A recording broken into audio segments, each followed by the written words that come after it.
You paid for the chandeliers, the 5-tier cake, every flower on that arch. So why are you eating cold chicken alone in the kitchen, Mom? That was me. My daughter-in-law shoved me out of the wedding reception because I didn't match the aesthetic. And my son? He raised a toast to her parents and called me just a burden in front of 200 guests. I stayed silent for decades, working double shifts, giving up nursing school, building his world from scratch. But that night, something in me snapped. If you keep watching, I'll show you how I uncovered letters from my late husband, found out the truth about my son, and went viral canceling their post-wedding brunch. The band packed up early, the bar shut down. The neon sign they loved flickered out. And I sat at home, reading comments from strangers online calling me a hero. If you've ever felt erased after giving everything, you need to hear this. Don't scroll. This might be the story you've been waiting for. Before I share what happened that day, can I ask, where are you right now? Are you reading this from your kitchen, your couch, maybe a quiet break at work? Drop a quick comment and tell me how you're feeling today. Your story matters here too, and who knows, you might just see a piece of it reflected in mine. Let's take this journey together. I smoothed my mauve dress, the chiffon cool under my fingers, dreaming of a mother's spotlight at my son's wedding. Instead, Chloe shoved me toward a folding chair in the kitchen, her manicured hand firm on my shoulder. The memory of Nathan's hug after my nursing shifts flickered, his small arms tight, his hair smelling of baby shampoo. Did I give him too much, only to be forgotten now? I stood in the barn venue, suburban Virginia, June 30th, 2024, where chandeliers cast golden light and a neon sign glowed, "Forever Begins." The reception hall pulsed with jazz music, a soft saxophone weaving through laughter. But I was in the kitchen, the air thick with marinara and grilled chicken, the sticky floor catching my heels. Swinging doors muffled the celebration, each creak a reminder of my place. Out of sight, I'd arrived an hour ago, my heart swollen with pride. I'd paid for this day. Every chandelier, every hand-calligraphed invitation, every slice of the 5-tier cake. I'd expected a seat by Nathan, my son, maybe a mention in a toast. Instead, Chloe, his bride, met me at the entrance, her smile tight as a drum. "Evelyn, you don't fit our vibe," she said, her voice syrupy but sharp. She pushed me through the swinging doors, her hand firm, her eyes darting to the photographer. "Stay here for the photos." I clutched my beige purse, a Mother's Day gift from Nathan years ago, and forced a smile. My lips trembled, but I nodded. Don't ruin his day, I told myself. Alone now, I sat on the creaky folding chair, its metal cold through my dress. The kitchen buzzed. Waiters darted, trays clanged, a broken cartwheel squeaked.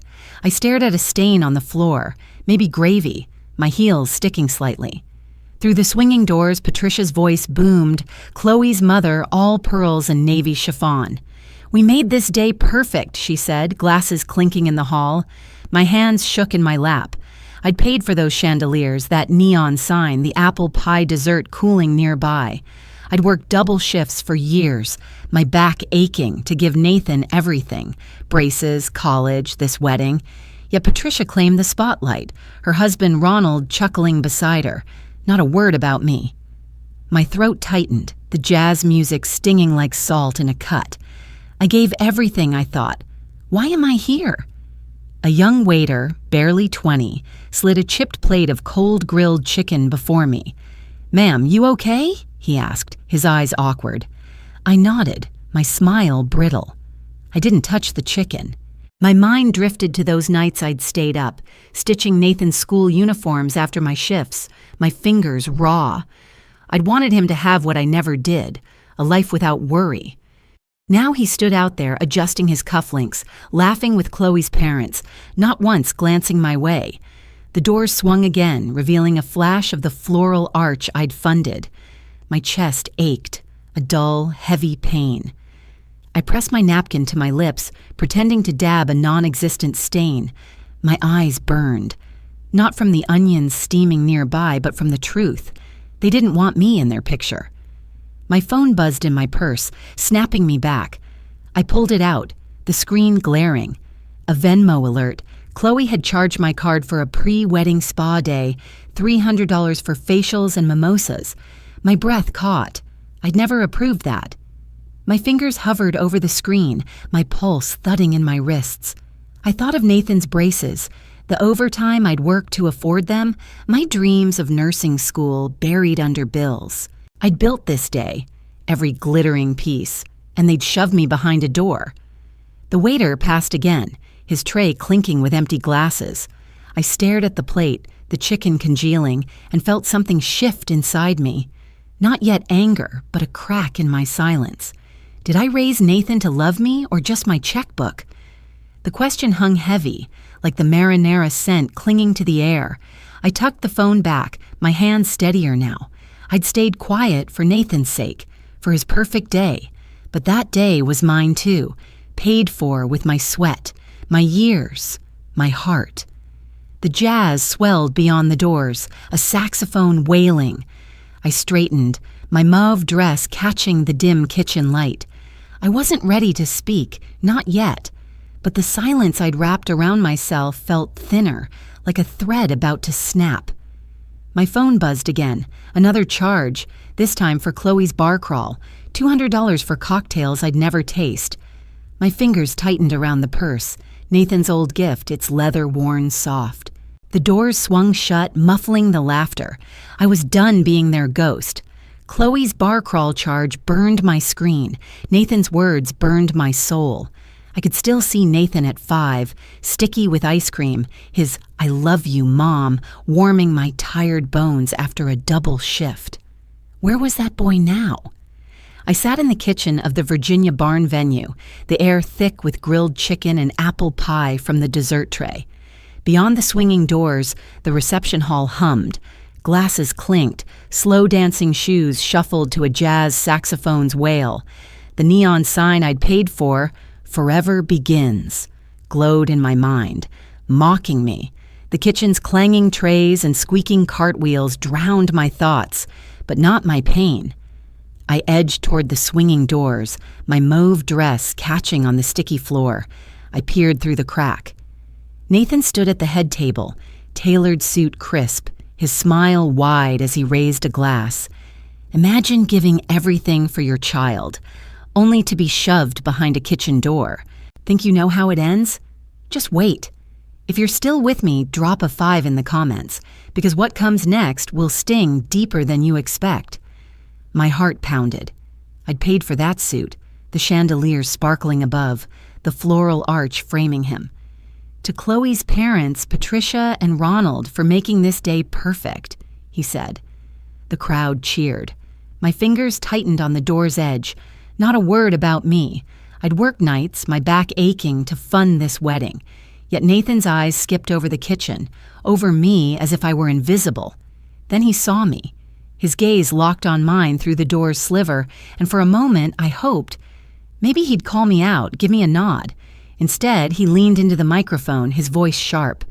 "Mom's just a burden now anyway," he said, smirking. Laughter rippled through the guests. Chloe, in her white gown, smirked too, whispering to a bridesmaid, her diamond earrings glinting. My chest caved, my eyes burning like I'd sliced a dozen onions. I stumbled back to the folding chair, its metal cold against my thighs. The laughter echoed, each chuckle a needle in my skin. I pressed my hands to my face, willing the tears to stay put. "Don't cry, Evelyn, not here." My phone buzzed in my purse, a lifeline in the chaos. I fumbled for it, the screen glaring. A text from Sophie, my daughter. "Sorry I missed your call, Mom. Busy day." My thumb hovered over the reply button. Busy day? I'd called her this morning, hoping she'd be here, hoping one of my kids would see me. Sophie hadn't come. Too caught up in her city job, her life. I stared at the message, the words blurring. She'd mentioned a weird conversation with Nathan about me, something about old times. What did that mean? My heart sank deeper, a stone in my chest. They've all forgotten me, I thought. the kitchen's heat closing in. I tucked the phone away, my fingers brushing Nathan's old Mother's Day purse, its leather soft from years of use. I'd raised him through fevers, science fairs, heartbreaks, working double shifts at the hospital to afford his dreams. I'd missed Sophie's 16th birthday for an extra shift, her silence stinging ever since. Now, Nathan stood out there, calling me a burden to a room full of strangers. Chloe's whisper, her smirk, burned in my mind. Patricia and Ronald clapped, their faces smug as if they'd funded this day. They hadn't. I had, every cent, every sleepless night. The jazz saxophone wailed again, its notes twisting my gut. My hands shook, not just from hurt now. Something hotter stirred, a spark of anger I hadn't let myself feel. I thought of Nathan's jobless years, his failed startup, how I'd bailed him out, believing he'd remember. He hadn't. Chloe's push, her vibe comment, Nathan's cruel words, they weren't mistakes. They were choices. I straightened, my heels unsticking from the floor. The waiter passed, his tray clinking. I didn't look at the cold chicken on my plate. I didn't need to eat their scraps. Was I ever their mother or just their safety net? The question clawed at me, sharp as the laughter beyond the doors. I gripped the purse, my knuckles white. I'd stayed quiet for Nathan, for Sophie, for this perfect day. But their day wasn't mine. Not anymore. The swinging doors creaked, revealing another flash of the reception. Chloe twirling, Nathan laughing, the neon sign glowing. I turned away, my jaw tight. A napkin slipped from my purse, fluttering to the floor. I bent to grab it, my eyes catching Brenda's scrawl in blue ink. Check Thomas's letters. My breath hitched. Thomas, my late husband, gone 10 years. What letters? The kitchen's clatter faded, the napkin trembling in my hand. Brenda's note felt like a lifeline in my trembling fingers. Nathan's words, sharp as a blade, cut deeper. I could still hear Thomas's silence when Nathan was born, his eyes darting away when I asked about the hospital papers. Did he bury a secret then? I stood in the barn's parking lot, the cool Virginia night air brushing my face, crickets chirping in the grass. The faint jazz saxophone from the wedding venue echoed, its notes twisting my gut. I'd taken Nathan to farmers markets in our little town, his small hand in mine, picking peaches under summer sun. Now he stood inside, dismissing me, while the neon sign I paid for glowed, "Forever Begins." I'd pulled Nathan out here, away from the reception's clinking glasses and slow-dancing couples, my mauve dress swishing against gravel. My heart thudded as I faced him, his suit crisp, his jaw tight. "Nathan, those charges, spa days, bar crawls. You used my card without asking? And calling me a burden?" My voice shook, but I held his gaze. He rolled his eyes, crossing his arms. "It's my day, Mom. You're irrelevant now." The words hit like a slap. I flashed back to the rehearsal dinner 2 nights ago when he'd said the same thing. "Mom's irrelevant now." To applause from Chloe's friends. My chest tightened, the memory burning. I'd paid for that dinner, the linen napkins, the grilled chicken skewers, yet they clapped as he erased me. Chloe sauntered out, her white gown catching the moonlight, her smirk sharp as a knife. "We needed an aesthetic, Evelyn," she said, her voice dripping with condescension. "You wouldn't understand." I clenched my fists, my nails biting my palms.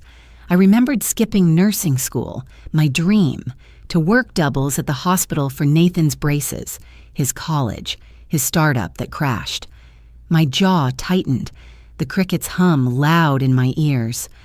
"I paid for your aesthetic," I said, my voice low. Nathan scoffed, turning away. "You always make it about you, Mom." My breath caught, the hurt morphing into something hotter, angrier. I wanted to scream, but love held me back, for now. Brenda, my cousin, hovered nearby, her face pale in the dim light. She'd been at the rehearsal dinner, silent when Nathan mocked me. Now, she stepped closer, her hands fidgeting. "Evelyn, I'm sorry," she whispered, slipping a folded napkin into my hand. I unfolded it, her blue scrawl shaky. Check Thomas's letters. My pulse quickened. Thomas, gone 10 years, had left me with questions I'd buried. If Nathan wouldn't see me, maybe Thomas's words would. Brenda's eyes darted away, guilt heavy in her slump. She'd stood by at the wedding, saying nothing as I sat in the kitchen. Her note was a small redemption, but it stirred something in me, a spark of defiance. The jazz faded, the parking lot stillness wrapping around me. My phone hummed in my purse, pulling me back. I tugged it out, the screen bright. A text from Sophie. "Mom, Nathan's hiding something about Dad. I heard him talking." My fingers froze. Sophie, always distant since I missed her 16th birthday for a hospital shift, was reaching out. Her remorse flickered in her words, but Nathan's secrecy stung deeper. What was he hiding? I'd raised him, stitched his uniforms, cheered at his games, bailed out his failed startup. His jobless years had leaned hard on my savings, yet he stood there, dismissing me for Chloe's vision. The crickets chirped louder, the night air cool on my flushed cheeks. I tucked Brenda's note into my purse, next to Nathan's old Mother's Day gift. Did I sacrifice my dreams for a son who'd erase me? The question gnawed, sharp as the gravel under my heels. I looked at Nathan, his back to me, Chloe's hand on his arm. They'd chosen this. My exclusion, my humiliation. The barn's lights glowed, the party continuing without me. I'd stayed quiet for Nathan's sake, for Sophie's, for the family I thought we were. But that family felt like a lie now. My hands steadied, the napkin's weight grounding me. Anger bubbled, overtaking the hurt that had pinned me to that kitchen chair. I wasn't ready to act, not yet. But the spark was there, and it was growing. My phone hummed again with Sophie's text. "Mom, Nathan's hiding something about Dad." My heart raced, the words blurring. The crickets sang, and I knew, whatever Nathan hid, I'd find it. Sophie's text lit a spark in my chest. Thomas's voice, trapped in an old voicemail, fanned it into flame. I could still see Thomas's silence when I'd asked about Nathan's birth, his eyes darting away like he'd swallowed a secret. Was it guilt? I sat on the stiff hotel bed, the room sterile, its white walls closing in. A faint coffee shop scent drifted from a cafe downstairs, mixing with the memory of my rose garden back home, its petals soft under Virginia's June sun. The digital clock glowed red, ticking past midnight.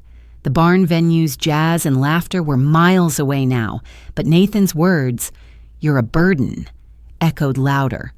I dialed Lorraine, my fingers trembling on the phone.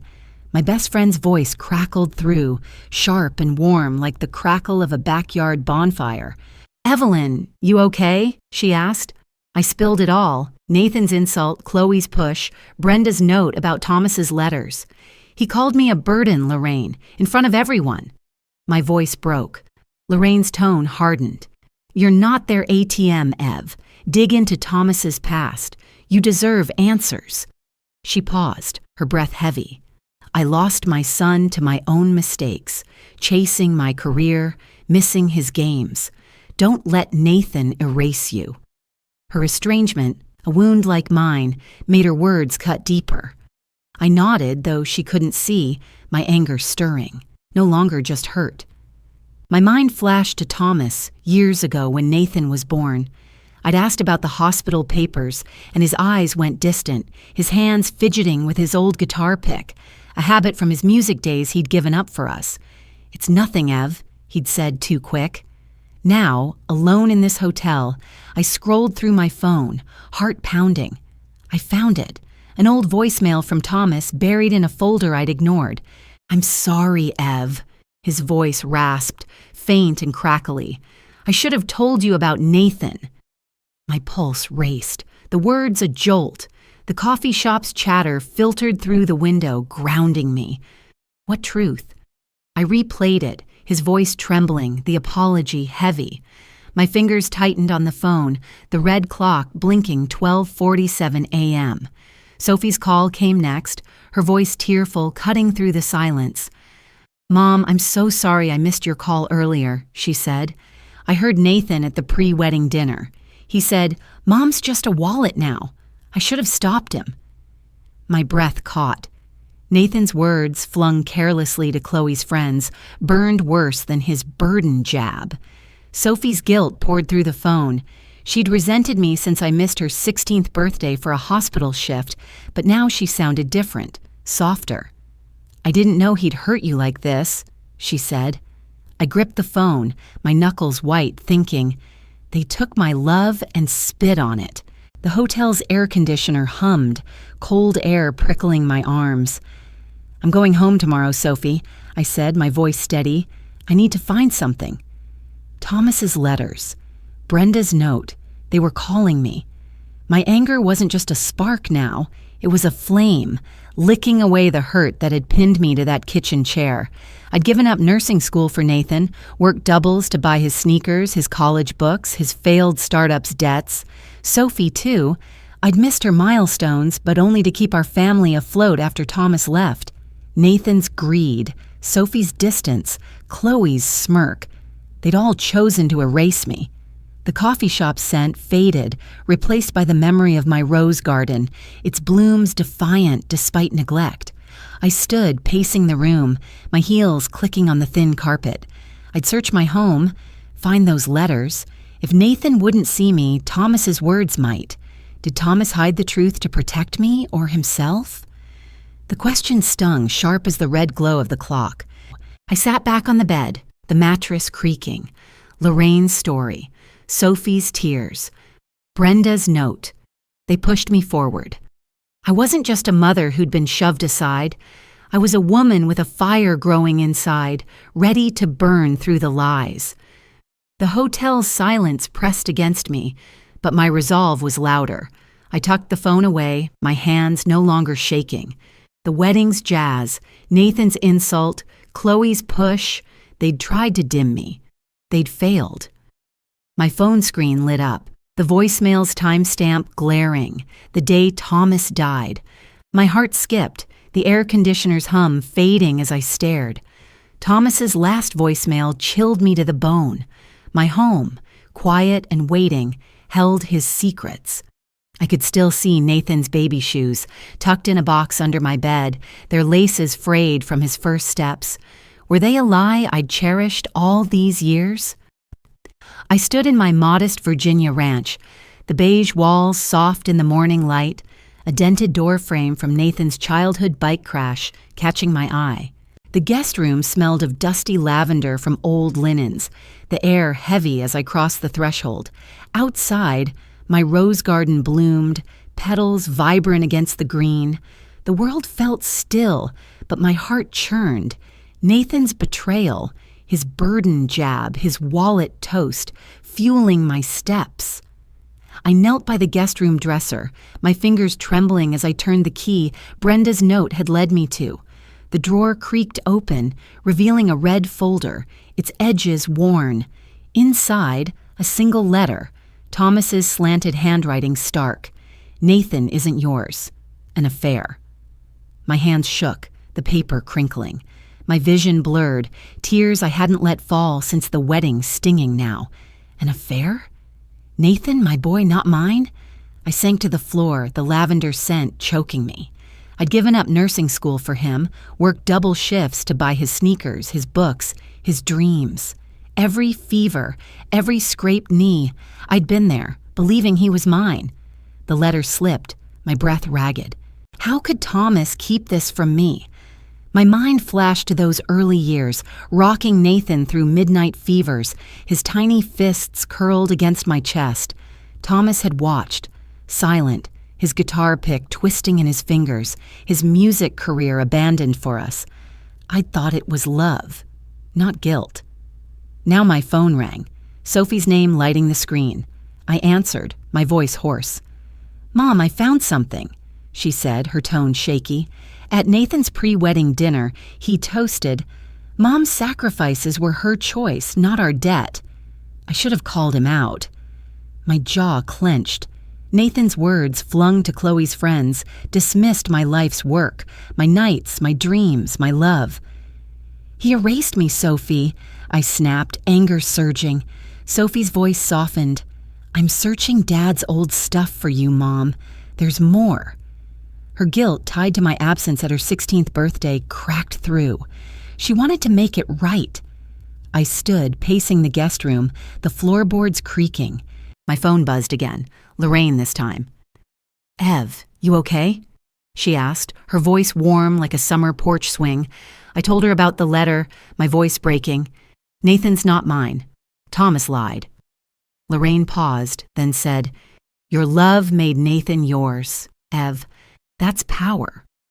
Her own loss, estrangement from her son after chasing her career, echoed in her words. You're stronger than their betrayal. I glanced at Mia's old drawing on the fridge, taped there since she was 10, her crayon scrawl of me as super grandma. Mia, Nathan's daughter, loved my bedtime stories, saw me as her hero. My heart ached. I was his mother, I thought, staring at the drawing. Why wasn't that enough? The folder shifted, and a second letter slipped out, unopened, dated days before Thomas's death.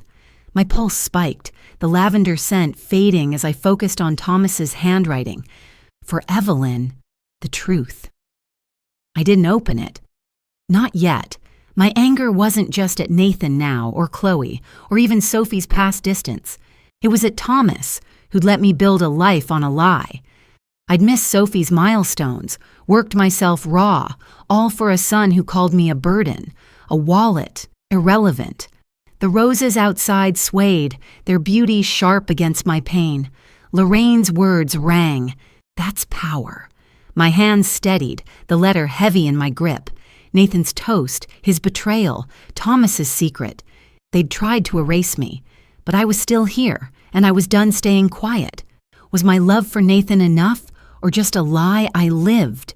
The question burned, raw as the tears I blinked away. I set the letter down, the guest room's dust settling around me. Sophie's call, Lorraine's strength, Mia's drawing, they were lifelines, pulling me toward truth. The wedding's jazz, Chloe's push, Nathan's cruelty, they'd tried to dim me. But my anger was a flame now, not just a spark. I'd find those answers in Thomas's words, in my home, in myself. The roses glowed outside, defiant. I'd been Nathan's mother, Sophie's, Mia's. I'd been enough. I just needed to believe it. The second letter's envelope crinkled in my hand, Thomas's handwriting stark. For Evelyn, the truth. My heart thudded, the room silent but for my breath. Thomas's second letter stared at me from the kitchen table. Sophie's call broke the silence, sharp as a bell. I remembered Thomas's apology years ago, vague and fleeting, mumbled over coffee one morning. Was it about Nathan? My kitchen bathed in morning sun, the light catching my rose garden outside, petals bold against the green. A coffee shop's jazz music played softly on my radio, its saxophone pulling me back to the wedding sting. Sophie's call connected me to her city apartment, miles away, but her voice felt close, urgent. The Virginia air smelled of fresh coffee, grounding me as I braced for more truth. I lifted the letter, its paper thin, Thomas's handwriting jagged. Nathan was left for adoption, it read. I chose you to raise him, Ev, and lied about his origins. My anger surged, a hot wave in my chest. I'd been chosen yet discarded, by Thomas, by Nathan, by Chloe. I'd given up nursing school, worked doubles to buy Nathan's sneakers, his college books, his failed startup's debts. I'd built his world only to be shoved into a kitchen at his wedding. My fingers shook, the letter crinkling. The jazz on the radio wailed, echoing my fury. I wasn't just a mother betrayed, I was a woman lied to for decades. My phone rang, Sophie's name flashing. I answered, my voice tight. Mom, I found Dad's diary, she said, her tone tearful. It says, I lied to Ev about Nathan. She's his real mother. I should have seen your strength, Mom. Her words cracked, heavy with guilt from resenting me since I missed her 16th birthday for a hospital shift. I'm so sorry, she added. I'm looking for more. My heart sparked, not just with anger now, but with power. Sophie's support, her regret, felt like a lifeline. I paced the kitchen, the linoleum cool under my bare feet. "Keep looking, Sophie," I said. "I need it all." The roses outside swayed, their defiance mirroring mine. Nathan's text buzzed through, venomous. "You're ruining my wedding with your drama." I stared at the screen, my jaw clenching. Ruining his wedding?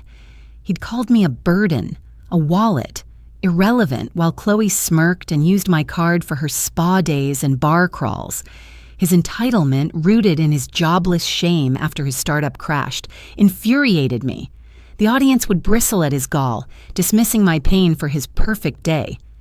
I set the phone down, my hands steady now. If I wasn't their mother in their eyes, I wasn't their bank either. I opened my laptop, drafting emails to cancel the brunch florist, band, and bar. My fingers flew, each click a rebellion. The jazz radio faded, replaced by the hum of my resolve. Lorraine's text pinged. "You're unstoppable, Ev." Her encouragement, born from her own estrangement, losing her son to career ambition, lifted me. I thought of Mia, Nathan's daughter, her crayon drawing still on my fridge, labeling me super grandma. At 15, she loved my bedtime stories, saw me as her hero. Her loyalty, a quiet hope, anchored me.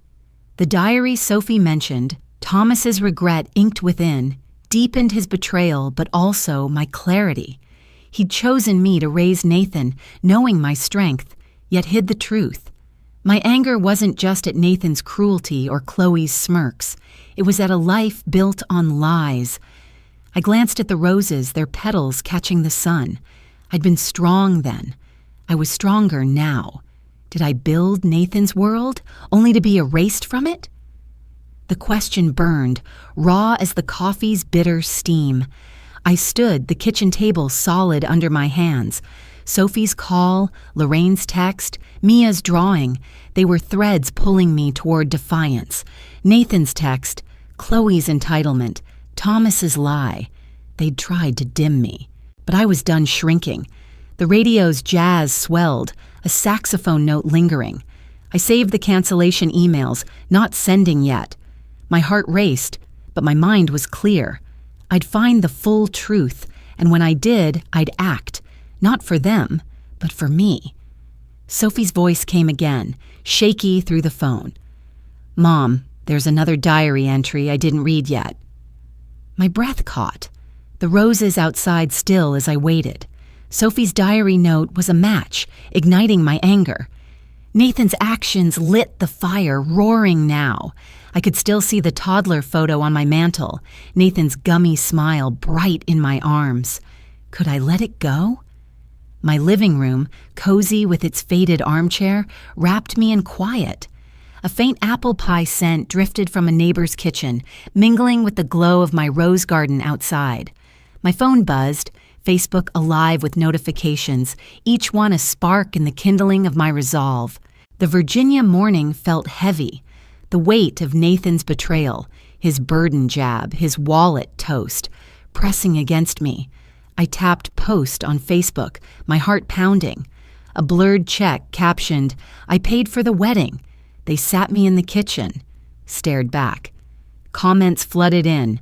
Strangers wrote, "You're a hero, Evelyn." Sarah, my bookstore friend, typed, "This breaks my heart." My chest tightened, not with hurt now, but with defiance. I'd given up nursing school for Nathan, worked doubles after Thomas left, my hands raw from hospital shifts. I'd funded his startup, his wedding, only to be shoved aside. The notifications pinged, a chorus of voices seeing me. I wasn't invisible anymore. The front door slammed open. Nathan stormed in, his face red, suit jacket wrinkled. "What's this Facebook nonsense?" he shouted, jabbing his phone at me. "You're embarrassing me." My pulse spiked, but I stood, my bare feet firm on the hardwood. "You called me a burden, Nathan," I said, voice low. His eyes narrowed, and he snatched the toddler photo from the mantel, him at 3 grinning in my lap. "You're holding me back, Mom," he yelled, ripping it in half. The pieces fluttered to the floor, my heart lurching. I'd framed that photo after a shift, exhausted but happy.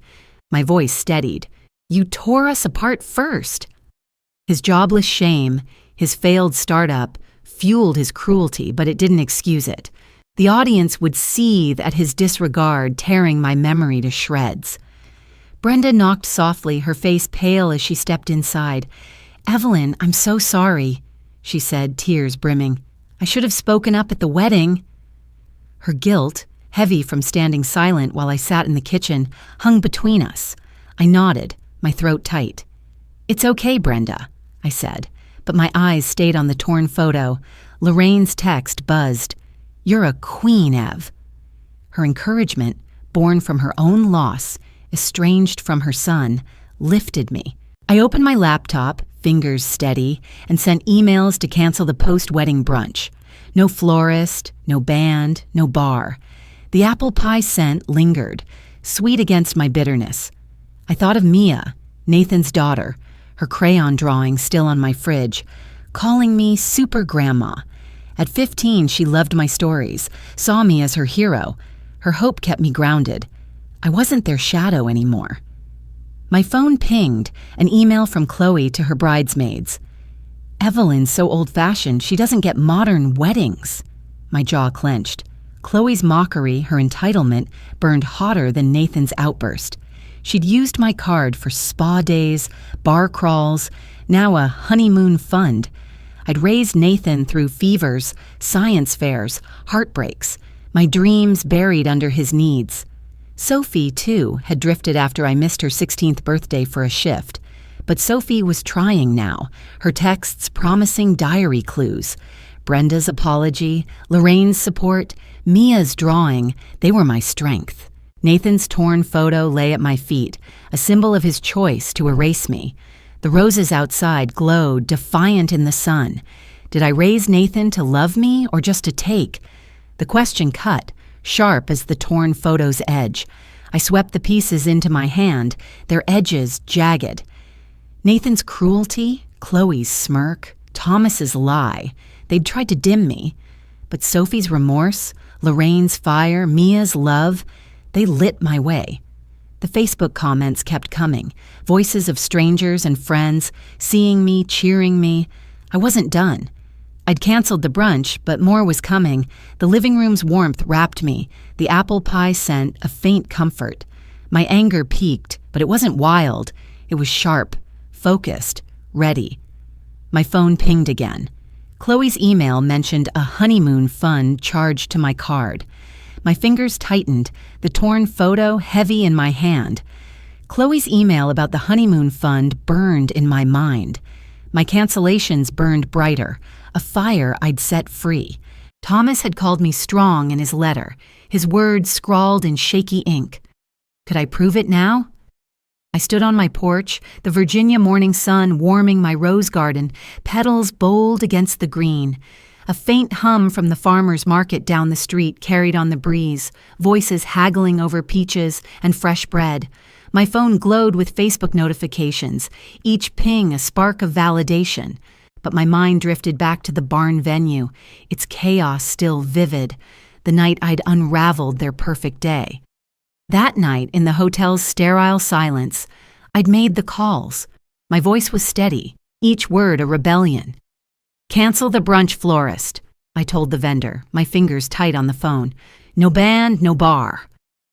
At the barn, the reception faltered. The jazz saxophone stopped mid-note, the band packing up. Drinks dried up. The bar shuttered early. Chloe scrambled, her white gown trailing as she whispered to the caterer, her face pale. Patricia, her mother, snapped, "This is unprofessional," her pearls glinting under the chandeliers I'd paid for.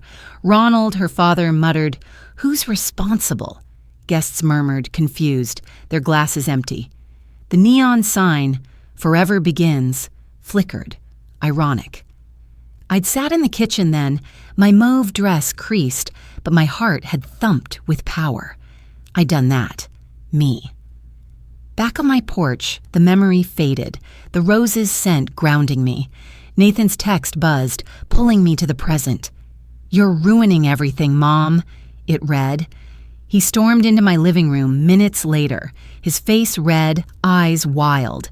Sophie trailed behind, her expression torn. "What's with the cancellations?" Nathan shouted, stepping close. His hand shoved my arm hard enough to make me stumble. "You're ruining everything!" Sophie gasped. "Nathan, stop!" Her voice cracked, her eyes wide with guilt. I caught my balance, my jaw tight. "You pushed me out first," I said, my voice low, steady. Nathan's shove, born from his jobless shame, his startup's failure leaning heavy on my savings, stung, but I stood taller. The audience would bristle at his aggression, his hand on me a betrayal deeper than words. Sophie stepped forward, her hand on my shoulder. "You hurt her, Nathan," she said, her tone sharp. Her guilt tied to missing my call years ago fueled her defense. I felt her warmth, a flicker of hope. The farmer's market hum faded as I drove to the local cafe, its string lights twinkling like a backyard gathering. Lorraine, Sarah, Tanya, and George waited, their faces bright. Lorraine, her eyes sharp from her own estrangement, grinned. "Ev, you're a legend," she said, her coffee steaming. Sarah, a single mother who'd raised her daughter alone, nodded. "Your post, it's viral. People are talking." Tanya, scarred by her siblings' betrayal, added, "You're not alone." George, who'd lost his daughter years ago, squeezed my hand. "You gave me hope, Evelyn. We planned a dinner at my place, a celebration of me, not them." My phone buzzed with comments. "You're an inspiration." "Thank you for standing up." Strangers saw me. Friends saw me. I thought, they see me now. The cafe's chatter, the clink of mugs, wrapped me in warmth. I wasn't the woman in the kitchen anymore. My phone pinged again, a message from Sophie with a photo attached.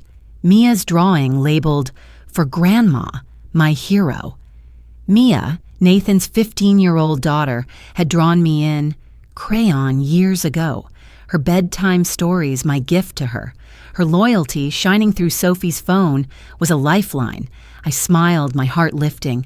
Sophie's reconciliation, driven by her guilt over resenting me for missing her 16th birthday, deepened with every call.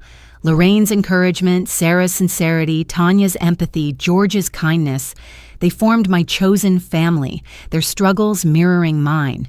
Nathan's shove, Chloe's panic, Patricia's outrage, they'd tried to erase me.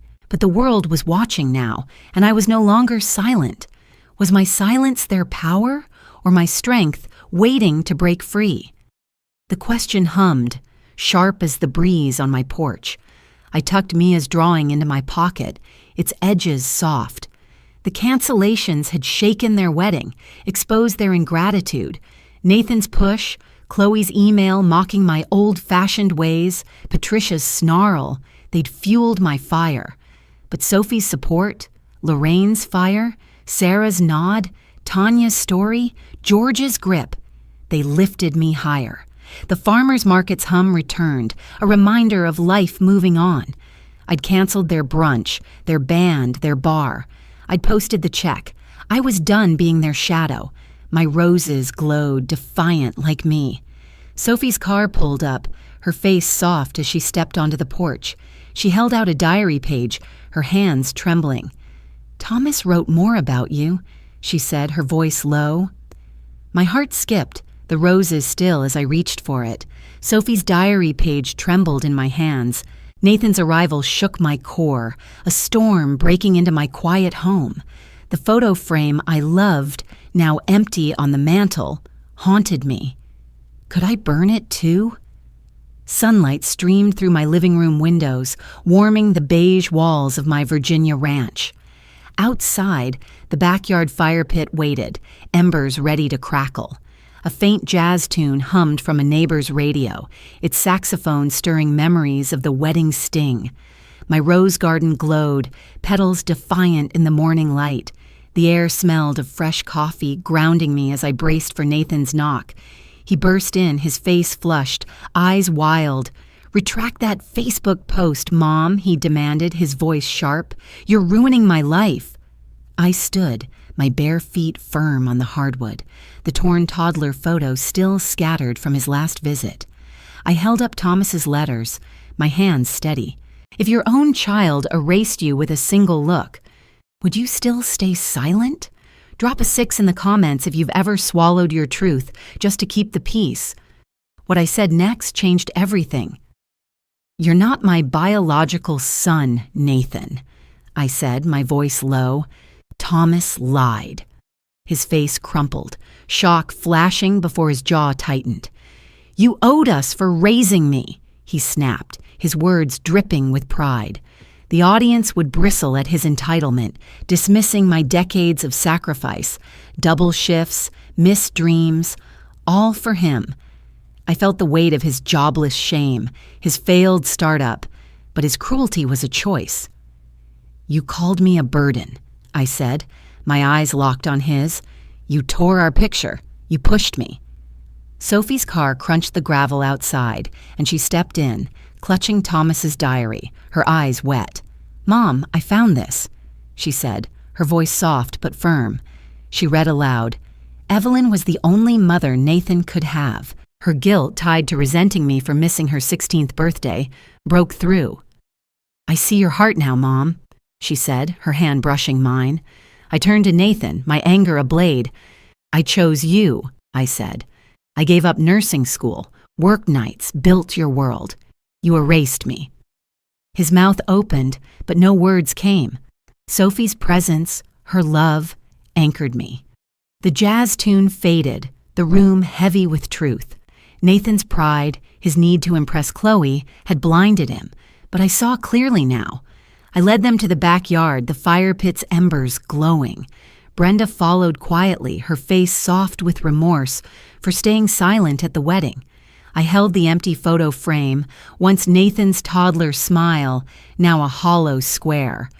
I'm not your bank anymore, I said, tossing it into the flames. The wood crackled, sparks rising, the frame curling black. Nathan's shoulders slumped, his defiance fading. He turned, walking away, defeated. My phone buzzed. Lorraine, on speaker, cheered, You did it, Ev! Her voice, shaped by her own estrangement, carried fire. Brenda nodded, her guilt easing as she whispered, You're so strong. I thought of Mia, Nathan's daughter, her crayon drawing calling me Super Grandma. At 15, she loved my stories, saw me as her hero. Her loyalty, Sophie's love, Lorraine's cheer, they lit my way. The fire pit's smoke curled, a symbol of my past burning away. My phone buzzed again, a voicemail from Nathan, found later in the chaos. I didn't mean to hurt you, Mom, he said, his voice low. I didn't play it again. His words, too late, couldn't undo the frame's ashes, his push, his you owed us. The audience would feel my liberation, the weight of his betrayal lifting. Sophie's diary find, Thomas's words, Evelyn was the only mother, resolved his regret, giving me truth. Lorraine's call, Brenda's nod, Mia's drawing, they reinforced my maternal love, not for Nathan now, but for those who saw me. The jazz hummed faintly, the roses outside vibrant. I'd been a mother, a provider, a ghost. Now I was Evelyn, free. Did I lose a son or find my own heart? The question settled, soft as the embers glow. The fire pit crackled, its heat warming my face. Nathan's footsteps faded on the gravel. Sophie's hand stayed on mine, her reconciliation complete. Lorraine's voice, Brenda's support, Mia's love. They were my family now, not bound by blood, but by choice. The wedding's neon sign, Chloe's smirk, Nathan's shove, they'd tried to dim me, but the fire burned bright, and so did I. My phone glowed with notifications, the world watching my stand. I wasn't done yet. My phone glowed again. A reporter wanted to share my story. The jazz tune lingered, and I smiled, ready for what came next. The reporter's email glowed on my screen. My story was no longer just mine. The wedding's neon sign, Forever Begins, flashed in my mind. Did it blind them to my sacrifices? I stood in my cozy Virginia home, sunlight filtering through lace curtains, casting patterns on the beige walls. My porch overlooked blooming roses, their petals bold in the morning light. The faint chatter of a nearby coffee shop hummed in my memory, a reminder of community. My phone buzzed, Facebook alive with notifications, Each one a voice seeing me, lifting me. The air smelled of fresh coffee, grounding me as I felt the weight of Nathan's betrayal fade. I closed my eyes and the barn venue came back, that chaotic night sharp in my mind. I'd sat in the hotel, my voice steady as I canceled the brunch, florist, band, and bar. At the reception, the jazz saxophone fell silent, the band packing up. The bar shut early, glasses empty. Chloe, in her white gown, yelled to the guests, "She sabotaged our day!" Her voice cracked, her perfect wedding unraveling. Patricia, her mother, fumed. How dare she? Her pearls glinting under the chandeliers I'd paid for. Nathan stood silent, his face tight, not defending me. The neon sign flickered, its irony bitter. Guests murmured, confused, their slow dancing stalled. I'd been in the kitchen then, my mauve dress creased, but my heart had thumped with power. I'd shaken their world as they'd shaken mine. Back in my living room, my phone glowed with Facebook comments. "You're my hero, Evelyn," wrote a stranger. "Thank you for standing up," said another. Sarah Kim, my bookstore friend, shared my post, her words fierce. "This is for every mother ignored." Sarah, a single mother who'd raised her daughter alone, knew my sacrifice, giving up nursing school, working doubles after Thomas left. Tanya Brooks, scarred by her siblings' betrayal, commented, "You're not alone." My chest swelled, not with anger now, but triumph. A reporter's email popped up. "Evelyn, your story's trending on local news. Can we feature you in the paper?" My breath caught. My pain, once hidden in a kitchen, was now a beacon. The roses outside glowed, their defiance mine. Sophie's car crunched the gravel outside and she stepped in, her eyes soft. "Mom, I see you now," she said, her voice thick. She sat beside me, sunlight catching her hair. "I remember you sewing my prom dress, staying up past midnight after a shift. You were exhausted, but you smiled." Her guilt, tied to resenting me for missing her 16th birthday, melted into love. I squeezed her hand, my heart full. "I always saw you, Sophie," I said. She nodded, tears brimming. Lorraine texted, "You're a legend, Ev." Her encouragement, born from her own estrangement, lifted me. George Mitchell, who'd lost his daughter, had gripped my hand at the cafe, saying, "You gave me hope." Tanya's empathy, Sarah's sincerity, they formed my chosen family, their struggles mirroring mine. My pain reached others, and they lifted me. The reporter's email blinked again, a micro twist. My story was trending, not just on Facebook, but on local news sites. I smiled, the coffee's steam warm on my face. Nathan's silence at the wedding, Chloe's outburst, their entitlement, they'd tried to erase me. But strangers, friends, Sophie, they saw me. Nathan's push, his torn photo, his "you owed us" jab lingered, but they were fading. The audience would cheer my triumph, their anger at Nathan and Chloe's cruelty satisfied by this fallout.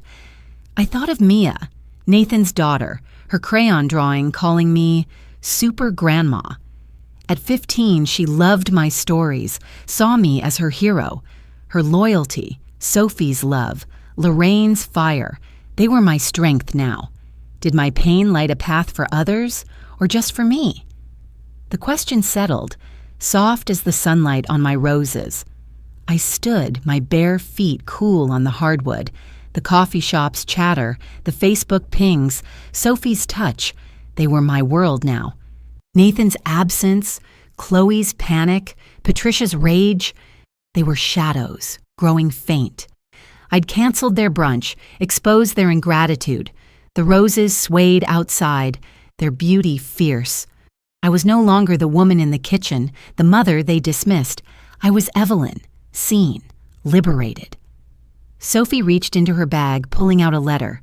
"Mia wrote this for you, Mom," she said, her smile warm.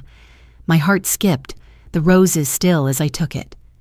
Mia's letter warmed my hands, its crayon-scrawled words, a soft glow. My table, set for tonight, would warm my heart. That kitchen chair at the wedding, cold and creaky, had held me like a prisoner. Now I chose my place at the head.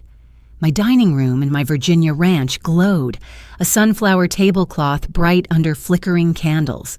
Soft jazz hummed from a Bluetooth speaker, its saxophone weaving a gentle rhythm. The back porch sparkled with string lights, their twinkle evoking the farmer's market down the street, where voices haggled over peaches and pies. The air smelled of roasted vegetables, their thyme and garlic mingling with the promise of apple pie cooling on the counter. I adjusted a candle, my fingers steady, my heart full. I was no longer the woman shoved aside by Nathan and Chloe. I was Evelyn, liberated, surrounded by those who saw me. Sophie arrived first, her smile soft, her eyes carrying the weight of her guilt for resenting me since her 16th birthday. "I miss this, Mom," she said, hugging me, her warmth real. Mia, Nathan's daughter, bounded in, her 15-year-old energy bright. She clutched a letter, her hero worship of my bedtime stories shining in her grin. Lorraine followed, her laugh sharp, her estrangement from her son fueling her support. Sarah Kim, Tanya Brooks, George Mitchell, and Brenda Walsh filed in, their faces warm. Sarah, a single mother, carried her daughter's strength. Tanya, scarred by sibling betrayal, brought empathy. George, grieving his lost daughter, offered kindness. Brenda, remorseful for her silence at the wedding, sought redemption with a shy nod. The table brimmed with roasted vegetables, their colors vivid, an apple pie, its crust golden. Laughter filled the air, glasses clinking as we sat. Sophie leaned close, her hand brushing mine. "I should have seen you sooner, Mom," she said, her voice thick. I squeezed her fingers, the candle's flicker softening the years of distance. Mia stood, unfolding her letter, her voice clear. "Grandma, you're my hero for standing up," she read. "You showed me strength." My throat tightened, her words a balm to Nathan's push, his torn photo, his "you owed us" jab. The audience would sigh, their anger at his cruelty eased by Mia's loyalty. George spoke next, his voice low. "I lost my daughter years ago," he said, eyes wet. "You gave me hope, Evelyn." Tanya nodded, her own betrayal healed by this night. "You're our light," she said. Brenda's quiet smile, her guilt fading, sealed her redemption. Lorraine raised her glass, the candlelight catching her eyes. "To Evelyn, who chose herself," she said, her voice strong, her own loss woven into her toast. I stood, my heart full, the jazz swelling softly. "To mothers who built houses and sat in kitchens," I said, my voice steady. "May we lead our tables." Glasses clinked, laughter rose, the string lights outside twinkling like stars. I thought, this is my family now, not Nathan, not Chloe, whose betrayal faded like a shadow. Sophie's love, Mia's letter, Lorraine's fire, Sarah's sincerity, Tanya's empathy, George's warmth, Brenda's quiet support. They were my chosen family, built on love, not obligation. The apple pie's sweetness lingered on my tongue, a taste of home I'd reclaimed. Mia's letter mentioned a school play, a micro twist, hinting at a new bond. "Grandma, come to my play tomorrow," she'd written, her words bright as her smile. I tucked the letter into my pocket, its edges soft. The dinner's warmth, the jazz's hum, the candles' glow, they symbolized my redefinition of family. Sophie's reconciliation, complete with her presence, healed our past. Mia's loyalty tied to her stories, bridged generations. Lorraine, Sarah, Tanya, George, and Brenda, their backstories, estrangement, betrayal, loss, mirrored my triumph, deepening the maternal love I'd fought for. The string lights twinkled, the farmer's market vibe alive in my porch's glow. Nathan's push, Chloe's outburst, their entitlement, they were gone. Their shadows burned away in my fire pit. Can love rebuild what blood broke? The question settled, warm as the candlelight. I sat at the table's head, my sunflower cloth bright. Nathan and Chloe's absence was a relief, their cruelty a fading echo. Sophie's hand, Mia's letter, Lorraine's toast, they were my light. The jazz played on, its notes soft but sure. I'd stood up not just for me, but for every mother pushed aside. The dinner was my victory, my family chosen, my heart whole. My phone buzzed, Mia's text lighting the screen. "Grandma, my play's tomorrow. Please come." The candles flickered, and I smiled, my heart already there. Mia's text about her play glowed on my phone, a spark that lit my heart with peace. Sitting on my Virginia porch, roses blooming wild, I journeyed from the sting of Nathan's betrayal in that wedding kitchen to a table surrounded by chosen family, Sophie, Mia, Lorraine, and friends who saw my worth. In life, love isn't bound by blood. It's built by those who choose to see us, who share our laughter over apple pie and backyard stories. When we stand up for ourselves, as I did burning that empty frame, we light a path for others to find their strength. Like a farmer's market brimming with shared moments, family is what we nurture together. If my story touched you, please share your own in the comments. I'd love to hear your voice.